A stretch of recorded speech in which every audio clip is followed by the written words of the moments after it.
The Chicago Bulls get an exciting overtime victory over the Toronto Raptors in which Josh Giddey keeps up his hot streak yet again, and Coby White has fourth quarter magic. We're going to talk a little bit about that game, the month overall of Josh Giddey, and we're going to dive into the mailbag. All that and more right after this. You are now tuned in to Chicago Bulls Central, your number one place for all Chicago Bulls news and content.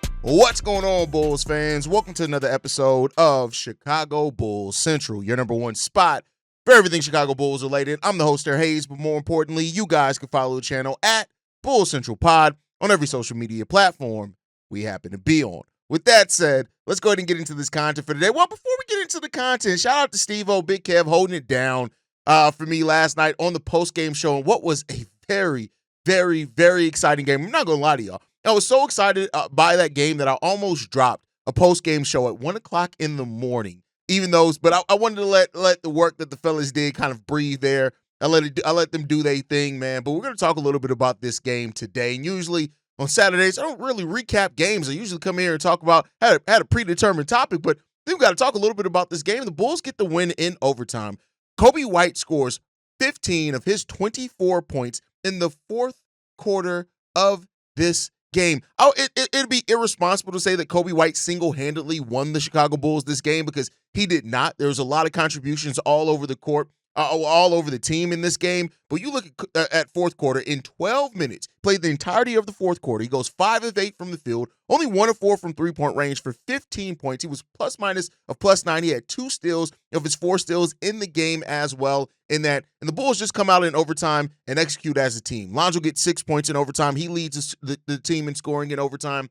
But other than that, man, this was just a overall fun game. And a lot of the Bulls that have been, the kind of more exciting players to watch over this recent stretch all had solid games. Montes played 25 minutes. He was 4 of 8 for 10 points, 4 rebounds, 3 assists. Did have the 3 turnovers in this game. Zach Collins continues his hot stretch for the Chicago Bulls. 15 points, 13 rebounds, 5 assists, 1 steal, and 1 block. I tell you what, right? I know that Nikola Vucevic's value may be hurt, and this is a team that's already losing. I would not be saying this if this was a team that was trying to necessarily win or we were a playoff team going on a playoff push.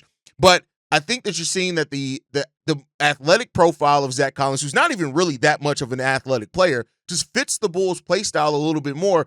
I'm perfectly fine with having Jalen Smith and Zach Collins as our center combo going forward into next season if you can move Nikola Vucevic to this offseason. I'm perfectly fine, again, because we're not going to win a lot of games regardless, right? That's the key thing here. I may have a different view if the team was in a different place, but because the place that the team is in, I'm perfectly fine with that. And if you add a Kaman Malowick, a Derek Queen to that, do it. That could change some things as well. But Zach Collins in the activity, he played 40 minutes last night as a big man and was super productive on both sides of the ball. Shout out to Zach Collins and the run that he was having here when he just kind of fell out that rotation in San Antonio. So shout out to Zach Collins. Lonzo, we already talked about it, 6 points in overtime, finishes with 14 points in this game, 24 points from Coby White in this one, 4 steals, 3 assists, 4 rebounds in this game. This was one of the games where the way he took over in the fourth quarter, you can't really say that him and Josh Giddey played super well together throughout, like off each other, I think is the way to word that better. Josh Giddey with 19 points, 12 rebounds, 12 assists, 8 rebounds, narrowly missing out on a triple-double yet again. We'll talk a little bit more about Josh Giddey here in a second. And then Ayo in his first game back, 11 points from Ayo Dosunmu. Love to see that. 5 of 9 from the field, 5 rebounds, 2 assists, 1 steal. Active on the defensive side of the ball. Love seeing Ayo, and now with getting Ayo inserted into this mix, it actually made Kevin Huerter kind of a more impactful player as well. He scores 15 points in this game on 28 minutes. Trey Jones scores 10 points in 12 minutes. And we got a bench unit, ladies and gentlemen. Now, with that, it means that Dalen Terry and Julian Phillips only combined for 12 minutes. They were the only players off the Bulls bench that didn't at least get double-digit minutes. Jalen Smith even got 13 upon his game back. He didn't play all that well as far as shooting-wise, 2 of 7 from the field with 6 rebounds, 1 assist, 1 steal in his time period. But I say this, man, I tell y'all what, this Bulls team is going. I don't know how many wins. I still don't think a lot of wins. This was against the Toronto Raptors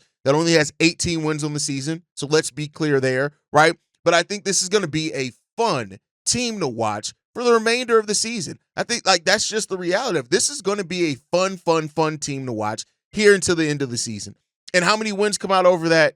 That's for we'll let the tankers and non-takers discuss that. I'm in neither camp at this point. I'm a Bulls fan. I'm in the Bulls future camp. Whatever is the best for the Bulls future, right? And that's what I want to see for this team. I know they're not going to be as bad enough to be in the bottom as far as with in the tank, right, or whatever it is. Especially now with Philly, Joel Embiid's out, even though he's really kind of been out all the season, regardless, right? So that doesn't change anything. But overall, man, I tell y'all what. This is a fun game to watch by the Chicago Bulls. That fun bad title has been more real now than what it was at any point early in the season, at least in my personal opinion, because this team is actually playing fun. They're playing with better energy. They're more engaged throughout the game. They're connected a lot more, I would say that as well, right? And this isn't about to knock any other former Bulls players not. That's just to say that what we're seeing here, we got 22 games left in the season, right?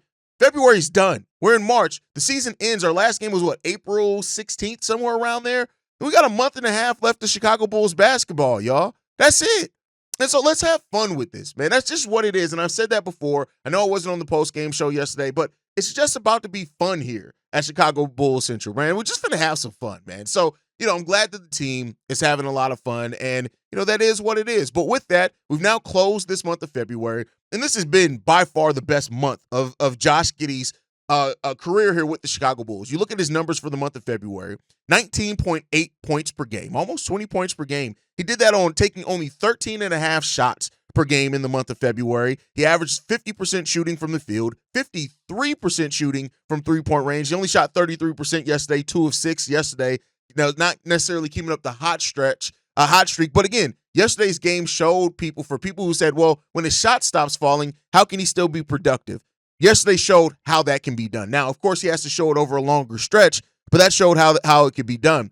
But 53% shooting from three-point range, 8 rebounds per game, 6.5 assists per game, 1.5 blocks per game, 1.5 steals per game. This may be Josh Giddey's best month of basketball in his career. I'd have to go back and look at his OKC stats to really say that. But either way, this has been a very, very hot month for Josh Giddey. Can't wait to see how he finishes over the remaining month and a half left of the season to see how strong he finishes. We got a lot of voicemails on Josh Giddey, so we'll get into the contract situation and all that, but it was really good to see Josh Giddey play the way he has the month of February. And I get it. There's going to be haters there. It's going to be all those type of things. It's fine. That ain't got shit to do with me. That got to do with y'all life. If you decide to still hate on a player that's playing well for your team, that ain't got nothing to do with me. Josh Giddey's balling. So, there it goes. But with that said, even with all that, the Bulls finished the month of February with only 3 wins, right?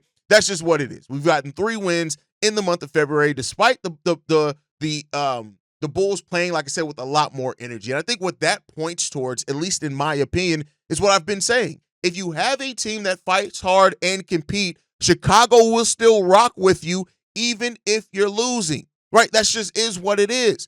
The way that this team has been playing, look at how this team is just talked about. Outside of the Josh Giddey hate, look at the way that Bulls fans have been talking about this team since they've been playing with better energy, basically since right before the trade deadline, right? When the Bulls started playing with that more energy and Buzelis got into the starting lineup, and the win against Miami was kind of like a turning point in as far as like how the Bulls were executing and playing, and that was the 4th of February, and we've kept that up since then, right? And so the Bulls are really playing with that energy that if you're going to be a team that struggles, but you're competitive in each one of these games. When you look at the Bulls, right, and their losses in the month of February, we lost to Detroit 127-119. We weren't really in that game as much as the final score kind of indicated, but that was the closer one out of the 2 we played in the middle.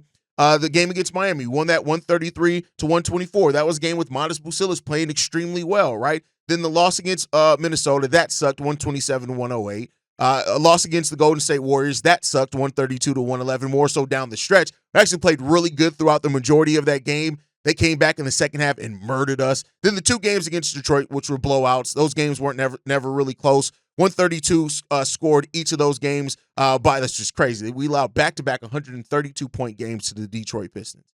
Shout out to the Detroit Pistons. No, it was 132-128. It was 132 against Golden State. There you go. I'm a little cross-eyed. A game against the Knicks that went into overtime, 113-111. We lost that one. A loss against Phoenix, another close game, 127-117. The win against Philly, 142-110. We blew them out of the water. And then 2 close games back-to-back against the Clippers where we were competitive, and another competitive win against the Toronto Raptors. So this team has been playing really competitive basketball. And if you're going to lose, that's what we want to see, because that's what feels like we're actually developing something when young guys like Josh Giddey and Buzelis are playing well more times than not over this stretch. Coby White, had a month where his month numbers are really close to what they have been all season long. Just the shooting splits are down. When you look at the month of February for Coby, 17.5 points. He's averaging 18.3 on the season, right? But it's the shooting splits. 38% from the field, 35% shooting from three. We just got to get that better together for him. The 4 assists, the 3 rebounds, the 1 steal per game, those are all right along with Coby's numbers for the season. It's just that he's not shooting the ball overly effectively. Coby just seems like a player that does not come back from injury, and is able to get back to himself right away, which is, something to look out for. But overall, this month, man, it's been a fun month of basketball. And it's crazy to be able to say that, because with only 3 wins this month, I can honestly say that this was probably more fun than most of the months of basketball that we've had for this Bulls team all season long, to be 100% honest with you, right? So, that's just my point on it. When you look at Modest as well, just kind of round out his month of February, 12.8 points per game, averaging 26 minutes per game, 50% shooting from the field, 31% shooting from 3, 3.5 rebounds, 2 assists basically, 1 block per game. So he's playing pretty well. This is the best month definitely of Modest, and we'll see how he finishes this season as well. Going into the end of the season, last month and a half, what we're looking for: Coby, Giddey, Modest. How do those 3 players play, right? Io is going to be Io. I'm not really too worried about Io. Does P. Will make it back? Does Vooch make it back? How do they play when they come back, from their injuries? That's a question there as well. But then interested to see how Zach Collins, Trey Jones, and Kevin Huerter continue to play as well. So got a lot to look forward to in the month of March. We'll see what it brings for the Chicago Bulls. But it is Saturday, so it's time for me to stop yapping and get into these voicemails, man. Let's get into this first one. This one's from Brian. Hayes. Brian here. Hey, man, long time no speak. I'm glad to see we're finally talking about the new guys and the youngins and the battle for minutes and how that's going to work out. That's a very interesting conversation that I wanted to have a couple weeks ago, but never mind. But let's not talk about that now. I want to talk about Josh Giddey. He's on a heater for sure. The numbers are going to come down a little for sure. Let's say he finishes out strong in the season, averaging 20-ish points on almost triple doubles and close to 40% on 3-point shooting and his usual stuff. What's that player worth? Let's put the over-under at 26 mil. I'm smashing the over for that, if that happens. That's question 1. Question 2. And this is related to question 1. Since the All-Star break, Giddey has been our best player. I don't think there's any debate on that. Maybe there probably is, actually, a ton of debate, but I wouldn't debate that. Let's see if that holds also. How hard is it to build a team around Giddey? That's an interesting conversation. It's going to be a longer conversation than, we have time for on a call-in and response thing. But it's a conversation you and I could have later offline. And I'd be interested in that, because that's an interesting question. Anyway, hope all is good, sir. See ya.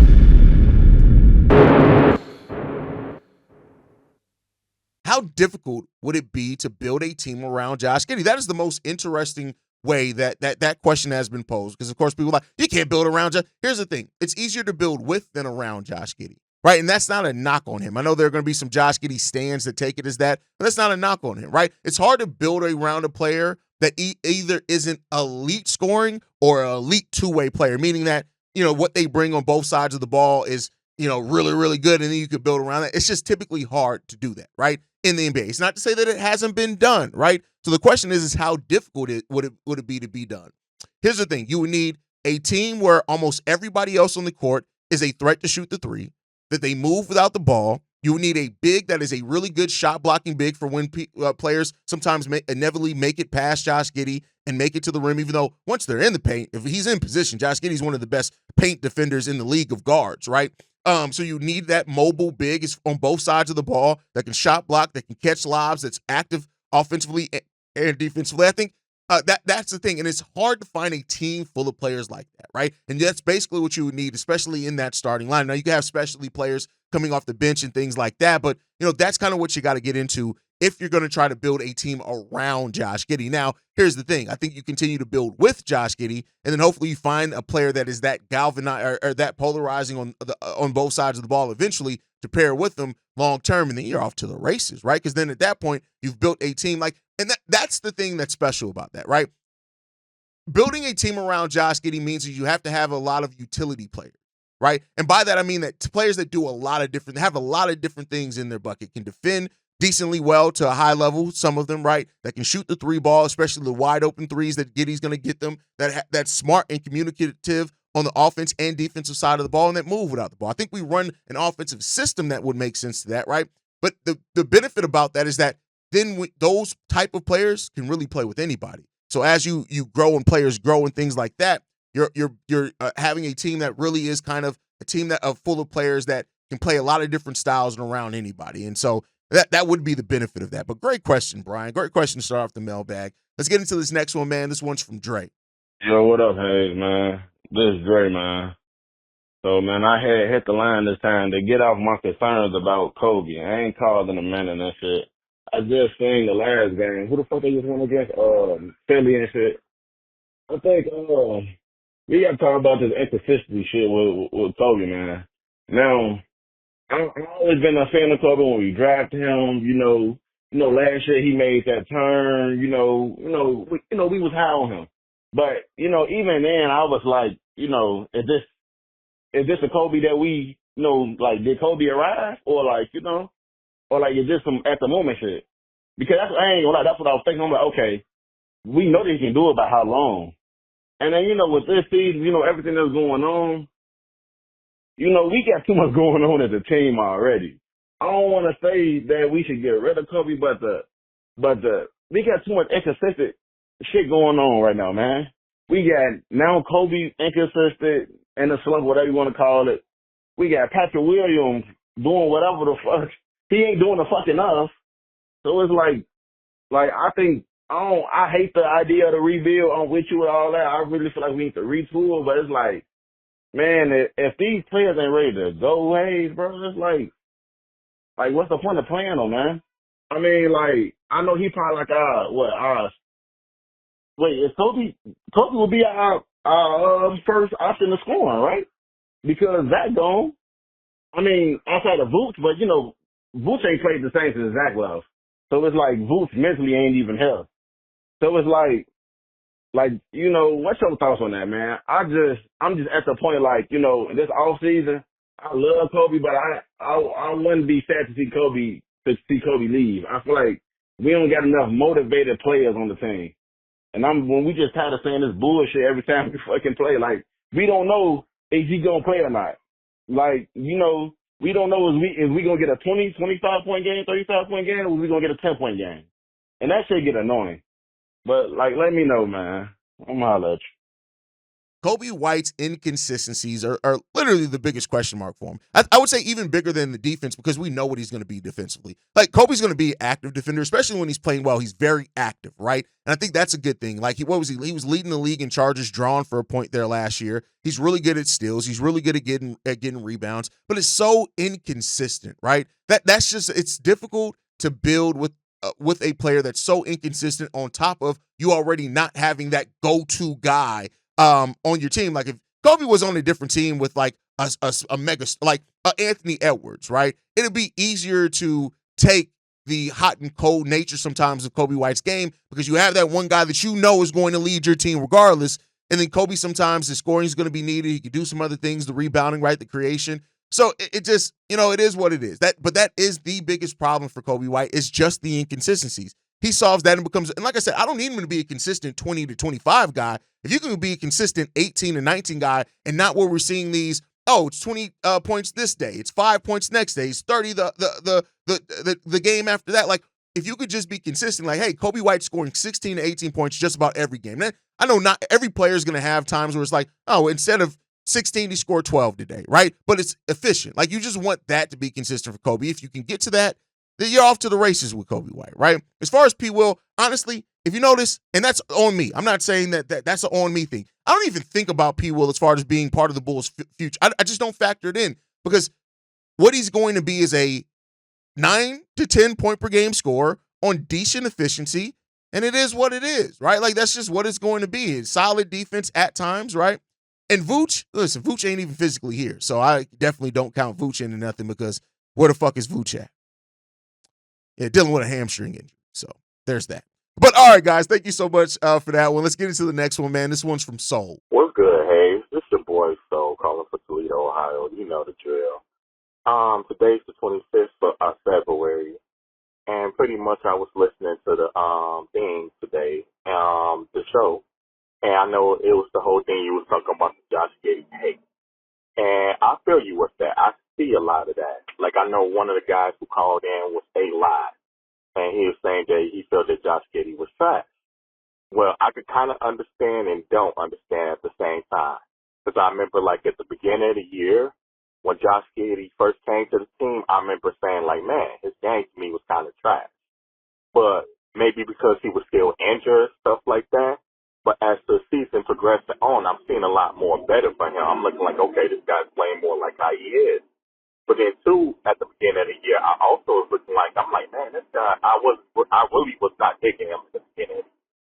And then I found out his age. I'm like, oh, 22? I'm like, oh, okay, he could grow out of that. He's still super young.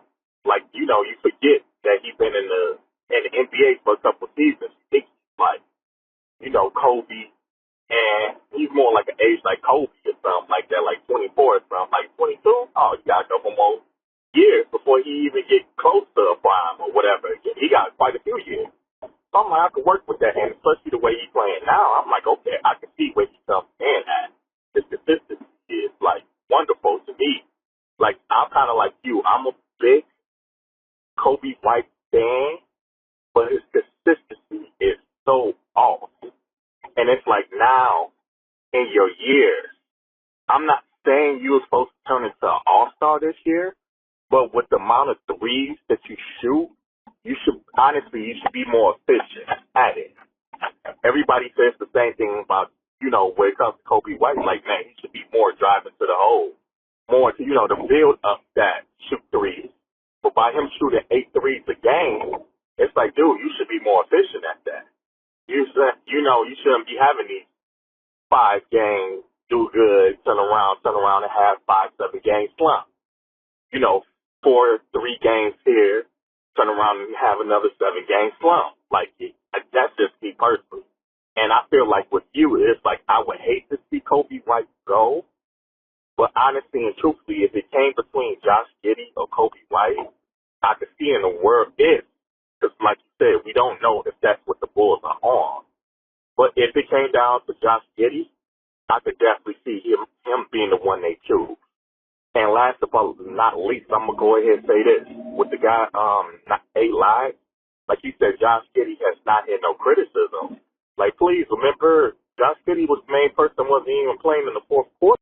Listen, I think you have to factor in the state of the team in conversations like this, right? Like, yeah, Giddey has some major question marks around him but like you said, he's 22 years old. But then on top of that, the Bulls have no long-term bad money, right? We don't have any contracts over $20 million after Vooch's contract gets off the books. Like, the Bulls are this is the place where you pay a player like Josh Giddey and see what they can turn into. Because even at his max, which he's not going to get, is not even that restrictive as like a Zach LaVine's contract. So, you know, I think that's the type of player you take a chance on. Now, Coby at 25, right? I don't know how much more Coby is going to add to his game, but it's about refinement of you. You can always refine your game. And I'm not counting out Coby to add stuff to his game either. I'm just saying that at this point, it's more about the refinement of what we've seen from him and making that more consistent than what it is about Coby adding a huge thing to his game. The one thing that I do want to see Coby add to his game, get to the free throw line more. You get to the teeth of the defense, you get near the rim, right? But you try to pass out. Try to turn those pass outs into trying to draw fouls.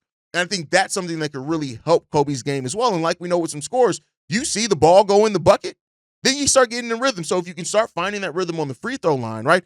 Like that's a key there as well. And I think Coby has the type of skill set between the speed and the size and the ability to get to the lane to where he could draw fouls. I would love to see Coby White get about 6 free throw attempts per game. That's just where I would like to see Coby White at. But other than that, it's just about refining what he already does well for Coby White. And we'll see if he can do that in the future. Now let's get into the next voicemail, man. This one's from Michael Korn. Hey there, Hayes. This is Michael Korn. I just wanted to share a couple observations from being at the Bulls 76ers game in Philly last night with my son. And this also feeds into what you were saying in your podcast this morning post game. With Coby White, I don't think it's an issue of he doesn't mesh. Josh Giddey, his teammates, they were always looking for him. He was, he was. I think he's just in a terrible slump, and hopefully he finishes the season on a strong note. But we'll see. But again, I didn't see it being really an issue that he doesn't jive with Josh Giddey. In fact, Josh Giddey was looking for him a lot, and again, his teammates were. The second thing is, and I wanted to also point out one thing great about being at a game rather than watching on TV. You had a chance to really see, for me at least, like just how good the Bulls were when they were helping on defense, how they were rotating, and I think a lot of that is Vooch wasn't there, to be honest. Many times, like you had 3 players, including Josh Giddey, Zach, and Julian Phillips sometimes just underneath the bucket getting a rebound. So that was good to see. As far as tanking, I don't think the 76ers are out there like an egregious tanking form. They don't have Embiid, but I saw Paul George first half. It was he was into it. He wasn't checked out. I think he also had something going on with Mattis trying to I'm a lion, an older lion, and I can roar louder than you, kind of thing. And that was interesting. And Maxi's a good player, a fun player to watch. I just think after that, Kelly Oubre was actually good in terms of just going to the bucket.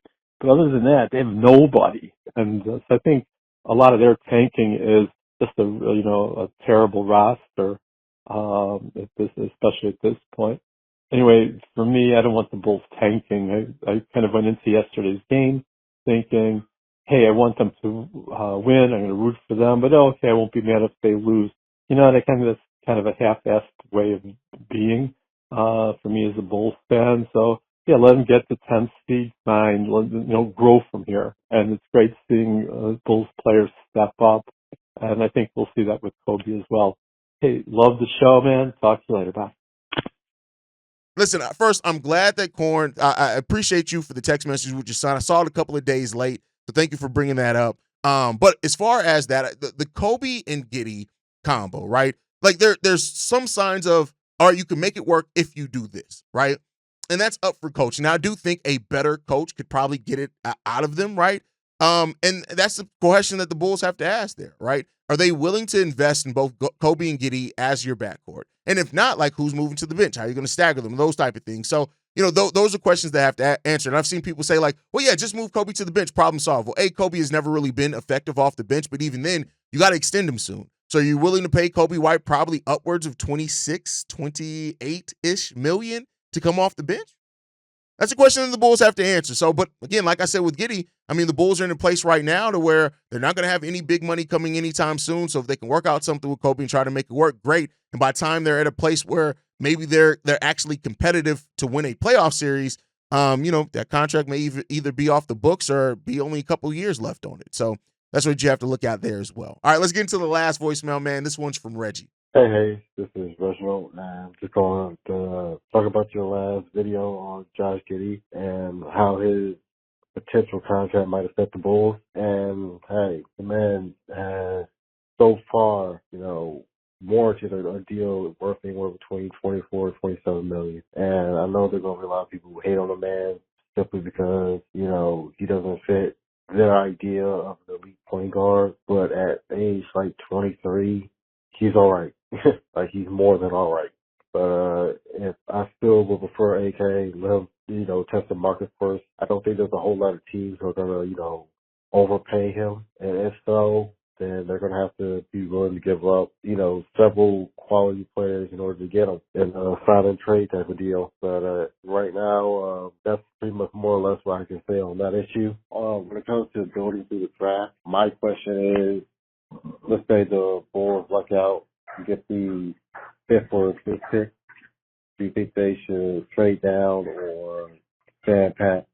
If you trade down, you can still maybe the one of the teams with multiple first, like the team like San Antonio, in which case you might be able to get both Queen and Malak, which I think Queen is more than athletic enough to play the 4, while Malak plays the 5. So I look at Queen as someone who might be an Al Horford type, which would be, Al Horford in terms of really good. They just had a lot of playing out of position with Atlanta for a decade, but also want to give a shout out to Steph Curry, 56 points against Orlando. He doesn't get enough credit for being a beast of a player. I don't know why.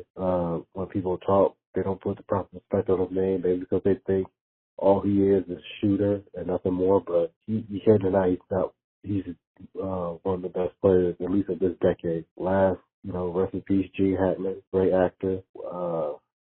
I probably should have seen more of his movies in the 70s, but he will be missed. Thanks for hearing me. Well, the Bulls can only go either in the top 4, stay where they are, or there's a slight chance they drop. They can't get number 5, right? Number 5 isn't considered a lottery pick. So, lottery is the top 4. So where the Bulls are right now, they can either get in the top 4, buy some lottery luck. They can stay around 8 where they are now, or they can drop down to like number 10, right? That's based off where things are right now. So if you're watching this a week later, don't be like, well, Hayes, they're at number 11. You said they can only drop to number 10. Those type of fans. But at the end of the day, I doubt that you want Derek Queen and Kaman Malik. That's not a modern front court. Neither one is really a threat to stretch the floor right now. Both like to I think you're recreating the same DeMar DeRozan, Nikola Vucevic problem where they both kind of like to generate and start their offense at the same spot. So I don't think I love it from the energy standpoint. I love it from the defensive standpoint, make no mistake about it. But offensively, I think that it would cause so much congestion and not really be what you need offensively, at least in my opinion. But hey,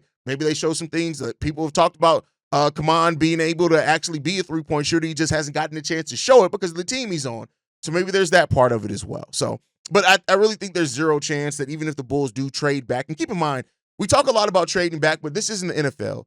You don't typically trade back in the same manner that you do in the NFL, where like if you're at number 5, you trade back to number 15, you probably pick up another pick in the second round. That really doesn't happen a lot in the Bulls because in the NBA because you only have 2 rounds. So usually if you're trading back, you're picking up a future asset and getting that team's draft pick in that draft that you traded back for, but not usually a lot in the same draft. Now, it has happened, especially for teams that have multiple picks, but it's just not as common as what it is like in the NFL. But, that's my thought process, man. You guys can let me know how you feel on everything down below. Make sure you're following us at Bulls Central Pod. You can send us any feedback, questions, comments, concerns, bullscentralpod@gmail.com. Lastly, if you want to leave a text message and our voicemail for the mailbag, the number to do so, 773-270-2799. We are the number 1 spot for everything Chicago Bulls related, but that's thanks to you lovely and beautiful people. And like I like to end every episode on, go Bulls. Love you guys. See red if you can, y'all. Peace. This has been a presentation of the Break Media.